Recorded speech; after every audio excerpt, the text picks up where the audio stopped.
কিরে আবির, তোর তো দেখছে এখনো একই অবস্থা। কতদিন আর ব্যাচেলার সেজে ঘুরবি? আমি তো এইবার পটাপট বিয়েটা সেরে ফেলবো ভাবছি। ধুর বেটা, পটাপট বললেই হলো।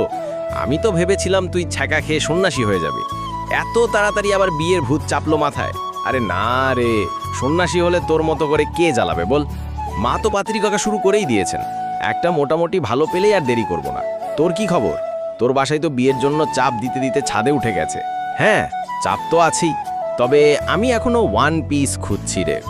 এমন কাউকে পাইনি যে আমার মাথার তারটা ঠিক জায়গায় রাখতে পারবে। তোর তার তো কবেই ছিঁড়ে গেছে।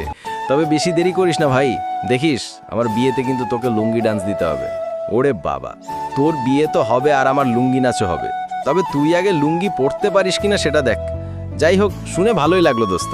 অবশেষে তুইও শেকল পড়তে রাজি হলি। আরে কি আর করবি বল, আর কতদিন ফ্রিতে খেয়ে ঘুরবি? চল একটা চা খাই, বিয়ের আলোচনা তো চলতেই থাকবে।